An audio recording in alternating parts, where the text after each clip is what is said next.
اعوذ باللہ من الشیطان الرجیم، بسم اللہ الرحمن الرحیم۔ آج ہمارا حدیث کا موضوع اخلاق حسنہ ہے۔ حضرت معاذ بن جبل رضی اللہ تعالی عنہ سے روایت ہے کہ انہوں نے کہا کہ حضور صلی اللہ علیہ وسلم نے مجھے یمن بھیجتے وقت جو آخری وصیت رکاب میں پاؤں رکھتے وقت فرمائی وہ یہ تھی: اے معاذ، لوگوں کے ساتھ بہتر اخلاق سے پیش آنا۔ یہ حدیث مبارکہ مسند احمد میں موجود ہے۔ اس کا درجہ صحیح حدیث کا ہے۔ امام ترمذی نے اسے حسن صحیح قرار دیا، امام حاکم رحمۃ اللہ علیہ نے اسے صحیح قرار دیا، امام ذہبی نے اسے صحیح قرار دیا، اور شیخ ناصر الدین البانی رحمۃ اللہ علیہ نے صحیح یا حسن، مطلب ان کی رائے دونوں ہیں، تو گویا کہ اس کا درجہ حسن صحیح کا ہے۔ یہ حدیث مبارکہ بہت سارے طرق سے آئی ہے، یعنی بہت سارے صحابہ نے اپنے اپنے سلسلہ سند کے ساتھ اس کو روایت کیا ہے۔ یہ حدیث مبارکہ نبی صلی اللہ علیہ وسلم کی جامع ترین وصیتوں میں سے ہے کہ جو آپ نے حضرت معاذ رضی اللہ تعالیٰ عنہ کو یہ نصیحت فرمائی کہ لوگوں کے ساتھ اچھے اخلاق کے ساتھ پیش آنا، اچھے اخلاق کے ساتھ، بہتر اخلاق کے ساتھ پیش آنا۔ اس کا مطلب یہ ہے کہ معاملہ ٹھیک ہونا چاہیے۔ انسان خطا کر جاتا ہے، گناہ ہو جائے تو فوراً توبہ کرنی چاہیے، لیکن معاملات میں حسن اخلاق ہو، حقوق العباد کا خیال رکھا جائے، نرم گفتگو ہو، لوگوں کو معاف کر دیں، تکلیف نہ پہنچائیں، اچھے طریقے سے پیش آئیں، چھوٹوں پر شفقت کریں، بڑوں کا احترام کریں، معاملات میں دیانتداری اختیار کریں۔ امام نبوی رحمۃ اللہ علیہ فرماتے ہیں کہ یہ حدیث اسلام کے عظیم اصولوں میں سے ہے، کیونکہ اس میں اللہ کے حق، بندے کی اپنی اصلاح اور لوگوں کے حقوق، تینوں باتیں جمع ہو گئی ہیں۔ حسن اخلاق کا مطلب یہ ہے کہ انسان لوگوں کو اپنی طرف سے خوشی پہنچائے، ان سے تکلیف کو دور رکھے، ایسی بات سے گریز کرے جو کسی کا دل دکھانے کا باعث ہو، اپنا رویہ، گفتگو اور مزاج ہر چیز کو اس طرح سے ڈھالے کہ جو اس سے ملے اسے خوشی ملے۔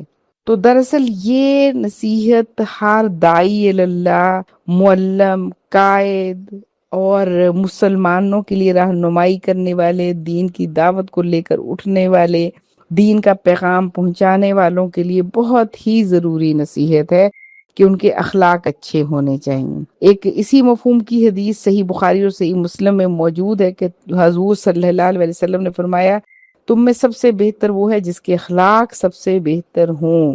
سید ابو العلا مودودی رحمۃ اللہ علیہ تو خاص طور پر اخلاق کو اسلام کی روح اور دین کے عملی اظہار کا اہم ترین پہلو قرار دیتے ہیں۔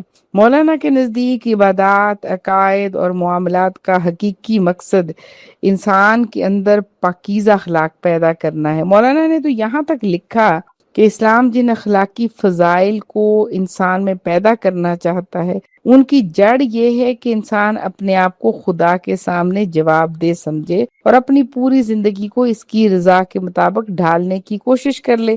مزید مولانا محترم لکھتے ہیں کہ اسلام کا مقصود محض چند عبادات کا ادا کرنا نہیں بلکہ ایسا انسان تیار کرنا ہے جو سچائی، دیانت، عدل، رحم، درگزر، ایثار اور حسن سلوک کا پیکر ہو۔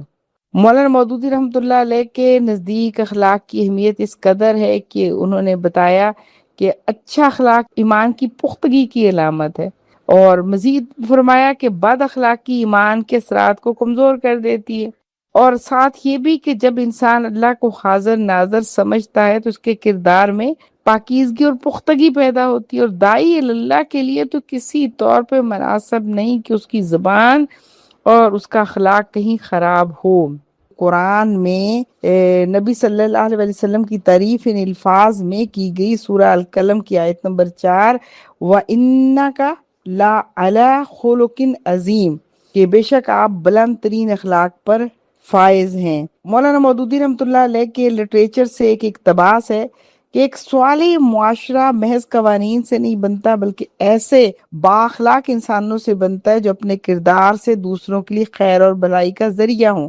یہ اسلامی تہذیب اور اس کے اصول و مبادی میں بھی موجود ہے، اور تفہیم القرآن میں بھی اسی طرح کا موضوع موجود ہے۔ گویا کہ اسلام کا اصل مقصد نیک انسان اور پاکیزہ معاشرے کی تشکیل ہے، اور یہ دونوں کام حسن اخلاق ہی کی بنیاد پر ہو سکتے ہیں۔ اگر حسن اخلاق نہیں ہوگا تو یہ کام عملاً مشکل ہو جائیں گے۔ ہم معاشرتی حیوان ہیں، تنہا نہیں رہ سکتے، انسانوں کے درمیان زندگی گزارنا ہوتی ہے، اور انسان ہر کوئی اپنا مزاج، اپنی سوچ، اپنی فکر رکھتا ہے۔ اگر ہر شخص یہ چاہے کہ اسی کی سوچ ٹھیک ہے، اسی کا رویہ ٹھیک ہے، اسی کا معاملہ ٹھیک ہے، تو پھر معاملات خراب ہو جاتے ہیں۔ تو اس لیے دوسرے انسان کو انسان سمجھتے ہوئے اس کی غلطی پہ اسے سپیس دینا، اسے معاف کر دینا، درگزر کرنا، یہ سوچنا کہ انسان ہونے کی وجہ سے غلطی ہو گئی اور غلطی ہونے کی گنجائش موجود تھی، تو